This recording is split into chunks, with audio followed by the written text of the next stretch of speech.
terrain is rough, dusty, unpaved roads, much like what Jesus had to walk in Palestine. And they walk for miles in order to visit their patients. I asked one, why do you do it? And her response was, I do it because I feel that God has placed it within me to do it. To watch these individuals as they were taking care of these people, that she talked about it, and her eyes would sparkle, and she kept saying, I have to be here, you know, I'm their only hope.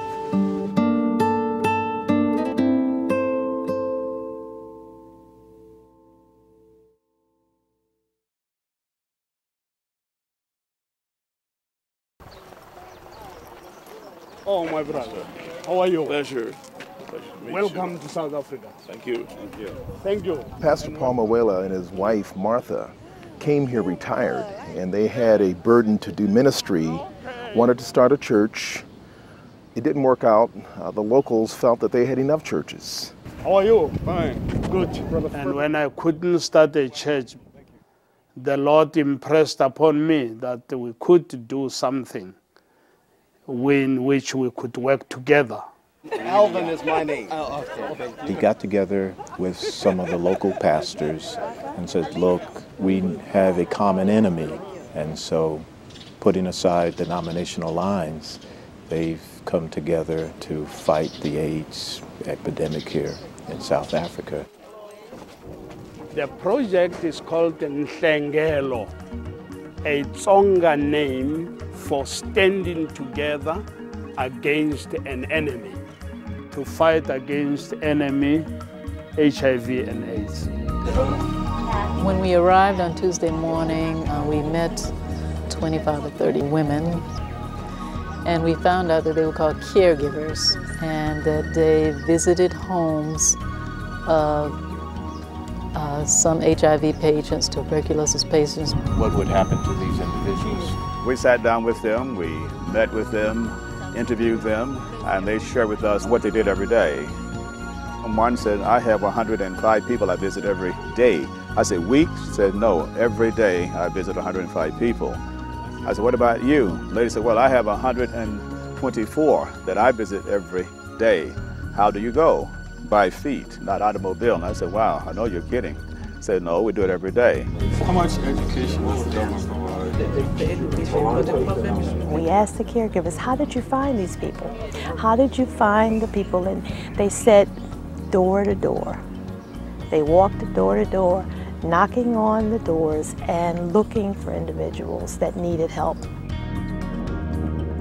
And they actually enter into the lives of people by going there and seeking out the needs of those who have been afflicted by AIDS. They are the ones who lay hands on in a very real way. They touch lives, they mingle with the people, they get to know them, and they minister to their needs. At Nhlengelo, we have 40 caregivers. Those are the people who visit the homes, make sure they know how many sick people and from what are they suffering from. Sometimes they have to clean the house where the patient is sleeping, do some washing for the patient, change the bedding, bathe the patients. Offer them care, compassion, and to see to their well-being. It's really a mission of mercy, a mission of love that they demonstrate on a daily basis.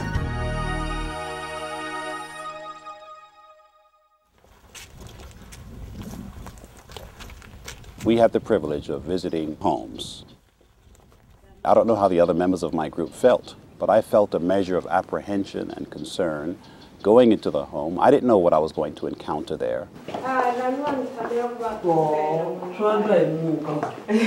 Where we went, the lady couldn't walk and her joints were stiff, and the caregiver just massaged her ankles and her feet and her arms wherever there was pain. Cleaning their homes, cleaning their wounds, their sores, administering their medications. They see these individuals not as pure victims. They see them as individuals created in the image of God, and they treat them as such. Their commitment to their patients that they see was just unbelievable. They knew everything about those families, the names of their children, the ages of their children. They could tell you everything about those individuals. The caregivers are not paid. They are given a stipend of 500 rand a month only. That is not enough for the type of work they're doing. When I learned that they'd volunteer their services, that they were giving completely of themselves. Walking 2-3 hours in one direction and then 2-3 hours back home just to go visit individuals who are sick. When I watch the way they give of themselves and touch the people, hug the people, they were not concerned about themselves. That's ministry. On Tuesday afternoon, we got to meet with the children. They'd just come from school, and we got the opportunity to mingle with them and to get to know some of their stories and get to understand where they're coming from. And what's your name? The children that come to Nhlengelo are orphans. Their parents have passed away as a result of AIDS. We call them child-headed homes. These children live by themselves. The eldest one needs to take the initiative.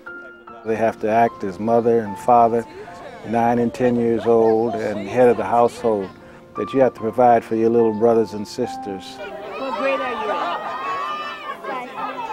in? 5. I sat down when there was about 5 little boys and talked to them. The common language that we had was laughter. And they made me laugh. And they all made me. Oh, you can't do that.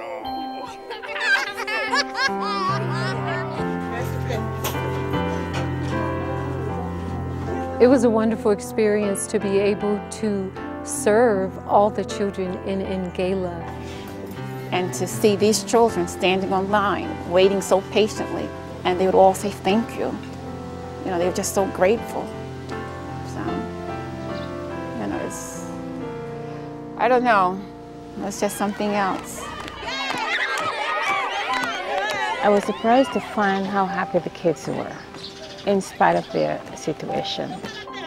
They were entertaining us a whole lot, and I was taken up with what they were doing, and I thought the kids needed to have some enjoyment themselves. That was a special moment for me. And I really thought my ministry should have been to them, but their ministry was to me. And I appreciated the experience of seeing the joy in their eyes of just being cared for by our presence.